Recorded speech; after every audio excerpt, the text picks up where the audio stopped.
Alors, merci, Madame Mauger. Alors, bonsoir à tous. C'est un grand plaisir pour moi de vous présenter ce soir le bilan de nos réalisations. Alors, comme vous le savez, l'arrondissement a un plan de développement stratégique qui avait été adopté en 2015 et actualisé en 2022 pour trouver là les 4 grands axes de notre plan. Donc, un milieu de vie familial, complet, équitable et de qualité. L'axe 2, des quartiers conviviaux, verts et résilients. Ensuite, une économie de proximité, diversifiée et solidaire. Et pour terminer, une gestion efficace au service de ses citoyens. Ça se décline ensuite en 14 orientations et 109 actions. Je vous rassure, on ne va pas toutes les passer ensemble ce soir. Par contre, tout ça va être aussi disponible. Alors, vous voyez maintenant l'ensemble des orientations et des actions qui vont se décortiquer. Alors, sans plus tarder, l'axe 1, qui est un milieu de vie familial, complet, équitable et de qualité. Alors, vous voyez bien le natatorium ici. Alors, un des premiers aspects, c'est de stimuler la vie de quartier et le sentiment d'appartenance. Alors, pour faire ça, il y a des activités qui se réalisent partout dans l'arrondissement. On a eu en 2023 une bonification de l'offre à l'Auditorium de Verdun avec le patinage libre gratuit durant la période des fêtes, du patinage libre adapté qui a été ajouté. Assurer l'accès à 3 activités de culture, sport, loisirs. Vous vous doutez bien que la liste, elle est fort longue. Par contre, les ajouts de l'an dernier, les pentes à glisser, parc terrien, parc Ouest Vancouver, la pratique de la raquette à neige dans les parcs commissaires d'Ananganou et au parc Arthur-Terrien et les sentiers de ski de fond. Cette année, on est un peu moins gâtés, mais un jour, il y aura de la neige. Donc, ici, à l'île des Sœurs, il y avait des sentiers de ski de fond ainsi que sur les berges.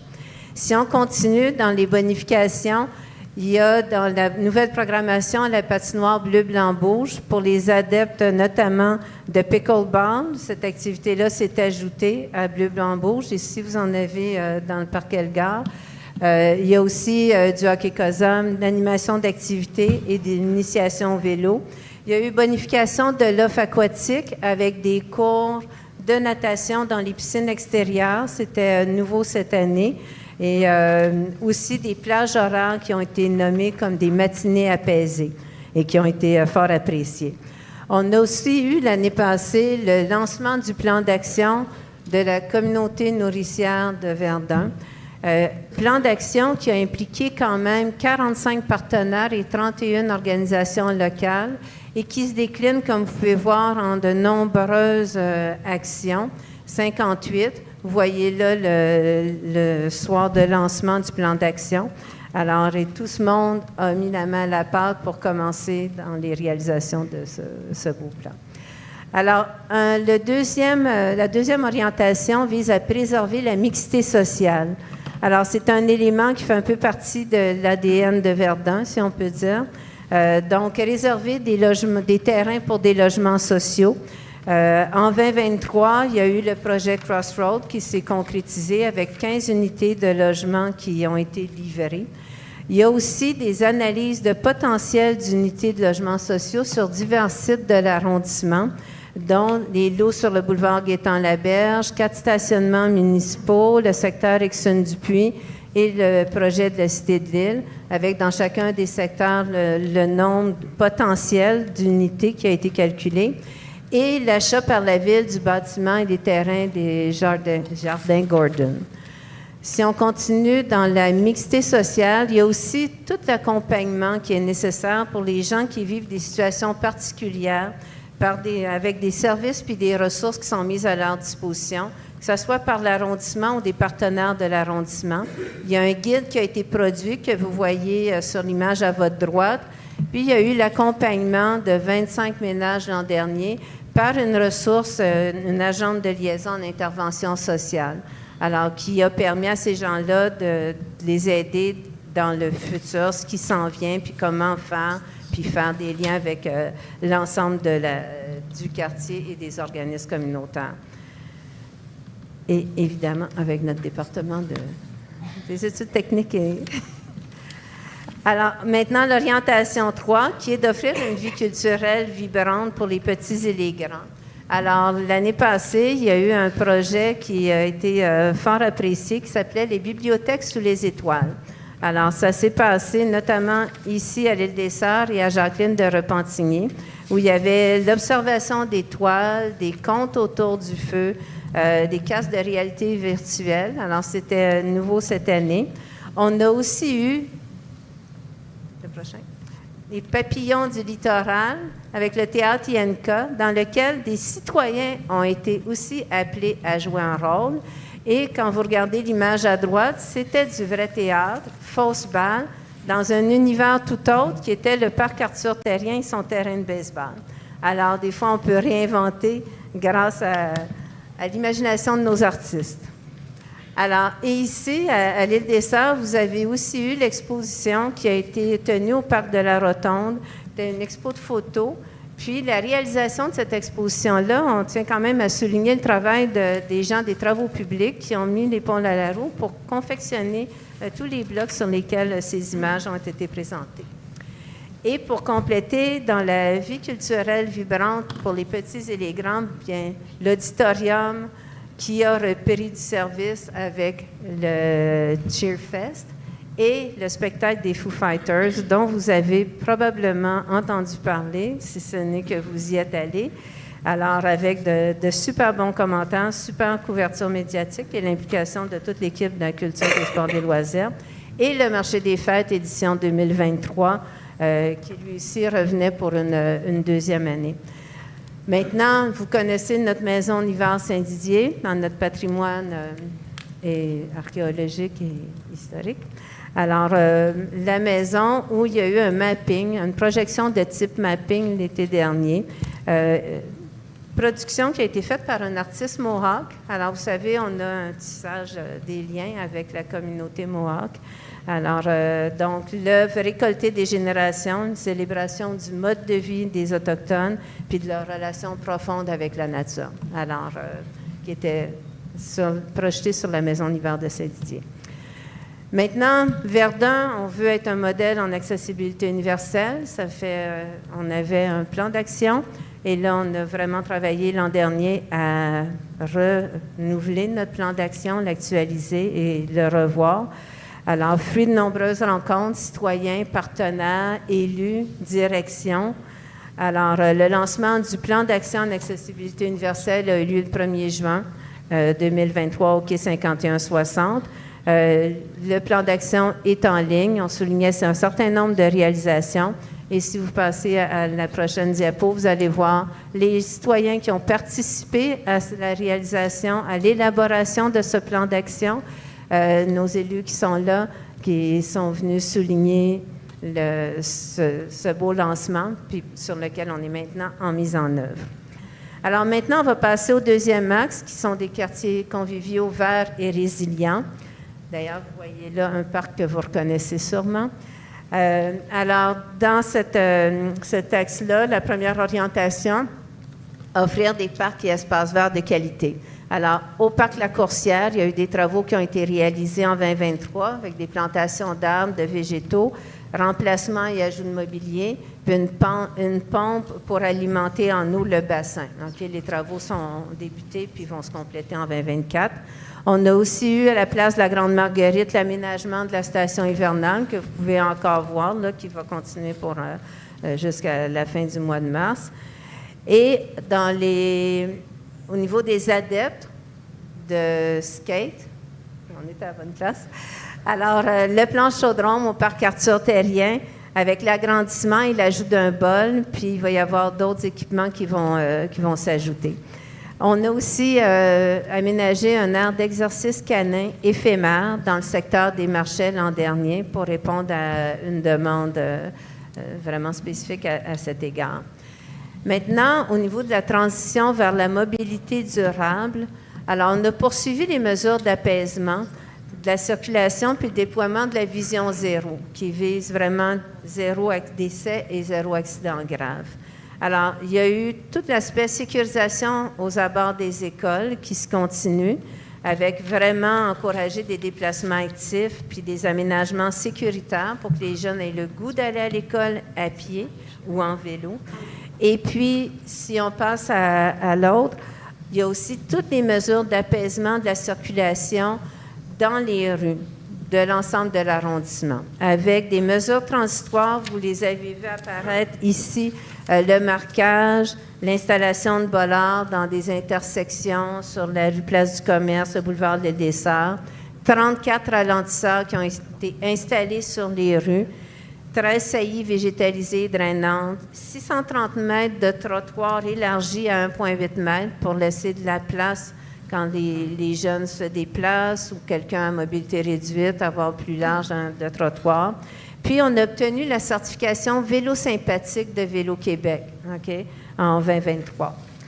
Pour, dans le fond, démontrer l'ensemble des mesures, on a eu la certification argent. Maintenant, quand on regarde au niveau des abords des écoles, vous avez là 2 exemples d'écoles avec lesquelles il y a eu des réaménagements, avec l'aménagement de saillies de trottoir, c'est avec l'école Riverview, Notre-Dame-de-la-Paix, saillies de trottoir, élargissement de trottoir, aménagement des aréas en trottoir, des marquages particuliers. Vous voyez un marquage qui est différent, qui vise vraiment à cibler autour d'une zone d'école quand on a un marquage de ce type. Puis, on a aussi à l'école Monseigneur Richard des aménagements qui ont été modifiés. C'est une forte zone de transition avec la sortie des élèves, l'arrivée des véhicules, les pistes cyclables.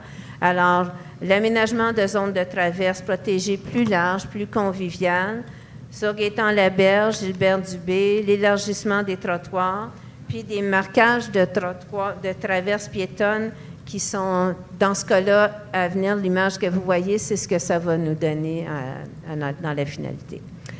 Maintenant, toujours dans cet axe, on a protégé l'environnement et la biodiversité. Donc, en 2023, on a planté 588 arbres à Verdun et une microforêt de 1800 arbres au parc Wilson. Puis, on a protégé 692 arbres en mettant des grillages pour protéger nos arbres des castors. Parce qu'on aime beaucoup les arbres, puis on aime ça qu'ils puissent grossir et survivre. Alors, donc, prendre des mesures. Puis, le prochain vise aussi au niveau de l'entretien de nos arbres, parce qu'on plante des arbres, puis il faut s'assurer par la suite d'être en mesure de les entretenir, de les élaguer.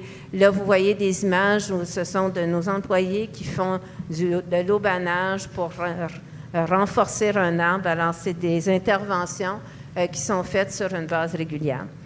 Et la dernière orientation de cet axe, diminuer notre empreinte écologique. Alors, on veut souligner que le quai 5160 et la bibliothèque Jacqueline de Repentigny ont eu un niveau performance de programme de certification, de reconnaissance si on recycle, et l'accréditation Saine éco-responsable Or qui a été obtenue par le quai 5160. On a aussi mis en place toute la collecte de résidus alimentaires dans les 9 logements et plus, avec 9 350 unités desservies à partir de 2023. Alors, j'espère que vous contribuez à la collecte de résidus alimentaires. Maintenant, le 3e axe, une économie de proximité diversifiée et solidaire. Alors, dans cet axe, on a l'orientation stimuler l'offre de commerce et de services de proximité.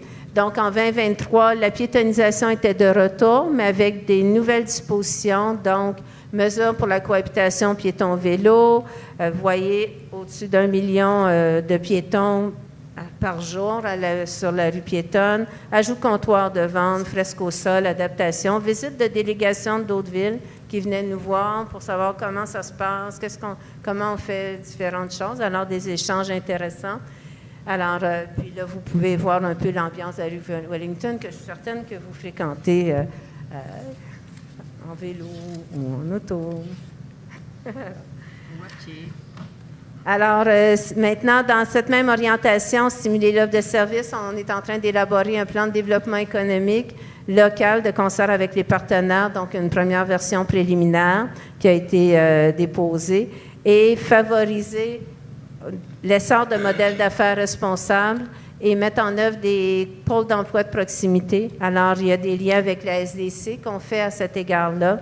miser sur des industries créatives et innovantes pour renouveler les commerces, les industries, les espaces, l'utilisation des espaces de bureaux, mettre en œuvre le PPU de l'île des Sœurs. Alors, on a obtenu des subventions pour faire une analyse offre-demande, des sondages par rapport à vos besoins en termes de commerce, ce que vous recherchez, ce que vous trouvez qui manque et ce qui est bien couvert. Donc, c'est des choses qui vont se faire en 2024, mais pour lesquelles on a obtenu les soutiens financiers. Et il y a eu l'approbation du projet immobilier de la Cité de l'Île dans le territoire du PPU. Alors maintenant, le dernier axe, la gestion efficace au service des citoyens. Alors, bien entendu, beaucoup d'efforts sont déployés. En 2023, il y a eu toute la question du plan d'action sur la diversité, l'équité, l'inclusion en emploi, où on a voulu explorer des nouveaux bassins de main-d'œuvre, notamment immigrantes, pour outiller l'arrondissement, puis retenir cette clientèle-là aussi quand on finit par les avoir dans nos équipes. Alors, il y a eu une participation à des événements pour faire la promotion des emplois de l'arrondissement, des clips vidéo qui présentaient ce qu'on avait comme emploi, des outils de com, des lancements de programmes de mentorat. Et vous voyez, en bout de piste, entre 2022 et 2023, il y a vraiment eu une augmentation notable du nombre d'embauches des personnes issues des minorités visibles et ethniques. Maintenant, renforcer les liens entre les citoyens et l'arrondissement. Alors, certains d'entre vous participent à nos comités citoyens.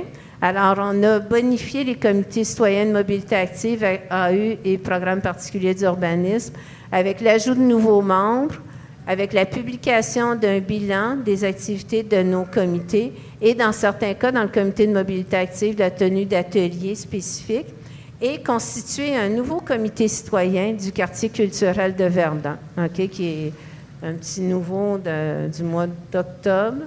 Alors, et qui commence déjà à fonctionner. On a aussi fait des consultations. Alors, vous avez certainement eu l'occasion de participer à certaines de nos consultations. Donc, 35 consultations citoyennes, 22 rencontres de comités citoyens et 13 sondages auprès de la population. Ça, c'est en 2023 seulement. Alors, et si on continue au niveau de l'expérience citoyenne, on a reçu des commentaires par rapport à la fracture numérique. Tout le monde n'est pas toujours aussi à l'aise avec les outils numériques. Donc, il y a eu des formations d'iPad qui ont été données pour les personnes de 50 ans et plus ici à la Bibliothèque de l'Île. Il y a eu le dépliant des activités sport-loisirs qui a été produit pour l'automne. Des stations informatiques au Centre Marcel Giroux rendues disponibles pour les gens qui en avaient besoin. Puis, peut-être dans les choses à se rappeler qu'en 2023, on a quand même eu quelques petits défis en termes de gestion efficace avec le verglas, avec le smog, avec la tornade. Alors, tous ces événements-là qui ont fait en sorte qu'il a fallu que les équipes se mobilisent pour intervenir, ouvrir le centre Marcel Giroux, ou aller couper des branches. Alors, vraiment, ce fut une année mouvementée de ce côté-là. Puis, dans l'offre de services de qualité, on a eu à ajuster le travail de nos équipes à la bibliothèque, notamment en raison de la fermeture de l'Octogone pour des travaux, ce qui a eu comme pour effet qu'il y a eu 43 % plus d'usagers de fréquentation à la bibliothèque. Et on complète, l'offre de services, les travaux printaniers, une petite indication, des fois l'ouverture de l'eau, les bassins qu'il faut renouveler, les fontaines et tout ça. Et on a, au niveau des infrastructures de qualité, on va compléter avec ça la réouverture de la bibliothèque de l'Huile des Sœurs. Vous êtes passés, vous autres aussi, par des travaux à la bibliothèque. Alors, vraiment déplacement de plus de 50 000 documents, réorganisation des tâches, chaîne de travail revue, aménagement des lieux, puis compléter le rodage et les aménagements de l'auditorium, avec l'ajout de parois vitrées additionnelles, parois de protection. Puis, on a eu aussi un financement qui a été accordé pour des travaux pour la climatisation de l'aréna du côté Scotty Bowman. Et pour vous remettre dans l'ambiance, le chaud et le froid, nos beaux arbres et la neige, et pour regarder de l'avant notre été. Alors, merci à tous.